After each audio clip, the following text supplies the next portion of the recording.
আসসালামু আলাইকুম, আশা করি সবাই ভালো আছেন। আজকে হচ্ছে আমাদের ফার্মে যে 2টা গরু বিক্রি হয়ে গেল। আর এই 2টা গরু হচ্ছে ষাঁড় গরু। আর এই 2টা গরুরে প্রায় 1 বছর পালা হয়েছে আমাদের। আর এখন আসছে হচ্ছে নিতে। আর কত টাকা বিক্রি করলাম, কত টাকা দিয়ে কিনছিলাম সেটা আপনাদের বলতেছি। ব্যাপারীরা খুবই ভোরবেলা আসছে নিতে। এখনো ফার্মের লোকজন এখনো ঘুম থেকে উঠেও পারে নাই বললে চলে। ফার্মের অবস্থা, একটা গরুর অবস্থা খুবই খারাপ অবস্থা, এখনই পরিষ্কার করবে। এই যে আমাদের ফার্ম থেকে হচ্ছে একটা গোসল করে নিয়ে বের করা হয়েছে, গাড়িতে উঠাইছে। এই যে দেখতে পারতেছেন একটাকে বের করে নিয়ে আসা হয়েছে। এই ষাঁড় গরুটা আমাদের প্রায় অনেক আগে কিনা ছিল, 20 থেকে 22 হাজার টাকা পড়ছিল। আর এখন বিক্রি করছে হচ্ছে 75,000। আর এই যে ষাঁড় গরুটা দেখতেছেন, এটা কিনা ছিল হচ্ছে 35,000।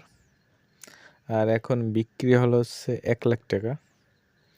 টোটাল 2টা গরু হচ্ছে 1 বছরের কাছাকাছি, 1 বছরই প্রায় পালা হয়েছে আমাদের ফার্মে।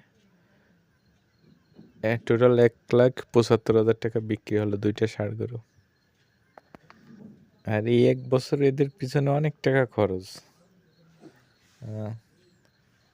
যে খরচ হয়েছে তা হিসাব করলে হয়তো অল্প কিছু টাকা থাকে, যে লোকের বেতন দিয়ে, খাওয়া খরচ দিয়ে, সব কিছু দিয়ে। তবে লস হয় নাই আমাদের, কিছু টাকা লাভ আছে। আর এখন হচ্ছে ষাঁড় গরু বিক্রি করে দেওয়ার কারণ হচ্ছে এগুলো গরুগুলো পুড়ে গেছে মোটামুটি। আর এদের বিক্রি করে দিয়ে আমরা হচ্ছে নতুন আবার সামনে কোরবানির জন্য ষাঁড় গরু উঠাবো, এই জন্য বিক্রি করে দিচ্ছি। এরপর আপনাদের দেখাবো, দেখি আমাদের ফার্মে কোরবানির জন্য কেমন ষাঁড় গরু কিনি, কত টাকা করে কিনি সেটাও দেখাবো। সবাই ভালো থাকবেন।